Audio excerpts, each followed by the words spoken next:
কি বলবেন? দেখুন, বলা বলতে গেলে আজকের আমাদের মিস্টার ইন্ডিয়া আছে প্রাণতোষ দে, ওনার হাত দিয়ে আমাদের ক্যানিংয়ে যে মাল্টি জিম আমরা শুভ উদ্বোধন করলাম।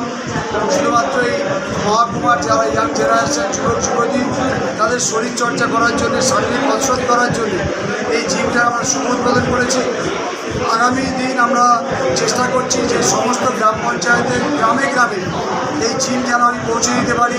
বিভিন্ন গ্রামের বিভিন্ন ক্লাব যেগুলো আছে সেই ক্লাবেও যাতে আমি একটা করে জিম দিতে পারি তার একটা ব্যবস্থা করছি, যাতে মানুষ ভালো থাকে, যতদিন আমরা থাকি যাতে সুস্থ থাকতে পারি।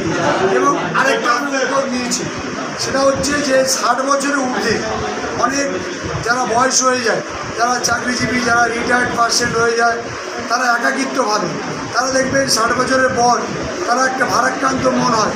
সেজন্য আমি ক্যানিং শহরের বুকে একটা নতুন করে একটা ঘর তৈরি করছি, যে ঘরে ঝা চকচকে ঘর, শুধুমাত্র 60 ঊর্ধ্বর মানুষজনই ওখানে প্রতিদিন সকালবেলা বা বিকালবেলা হাঁটাচলা করে সেই ঘরে যাবে, ক্লাব টাইপের, সেখানে বসবে, তাস খেলবে, টিভি দেখবে, ক্যারাম বোর্ড খেলবে এবং নিজেদের মধ্যে একটা আলাপ আলোচনার মাধ্যমে তাদের মানসিক যে বিকিরণ, যে মানুষের মধ্যে যে একাকিত্ব যে নষ্টটা সেটা যাতে হয়ে যায় এবং সুন্দরভাবে যাদের বয়স জীবনটা ভালো কাটে, সেই ঘরটাও আমরা খুব তাদের উদ্বোধন করছি।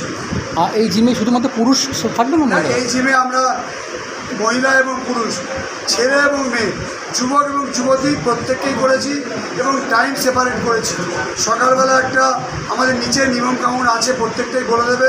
আমরা সকালবেলা 6টা থেকে 10টা পর্যন্ত ছেলেদের, বিকেল 3টে থেকে সন্ধ্যে 6টা পর্যন্ত মেয়েদের এবং সন্ধ্যে 6টা থেকে আবার রাত 10টা পর্যন্ত ছেলেদেরকে আমরা এখানে ট্রেনিং করতে পারি। আর রেজিস্ট্রেশনের ব্যাপারে বলছিলেন কী কী? কোনো রেজিস্ট্রেশন ফি লাগবে না, কোনো পয়সা লাগবে না। যেমন আমার পশ্চিম বিধানসভায় এর আগে আমি জানেন যে আমি দীর্ঘদিন বিধানসভার বিধায়ক, তার আগে আমি চেয়ারম্যান ছিলাম একটা পঞ্চায়েত সমিতি। সেই দিন থেকে, কারণ আমি একদম মাটি থেকে একটা ছোট্ট কুড়ে পরিবার থেকে উঠে আসা একটা ছেলে, এই এলাকার ছেলেমেয়েদের উচ্চশিক্ষিত করার জন্যে তাদের বই খাতা, কলেজ, স্কুল ভর্তির সমস্ত যেমন আমি দায়িত্ব নিয়ে করাই, সাথে সাথে অনেক বয়স্ক বুড়ো বুড়িমা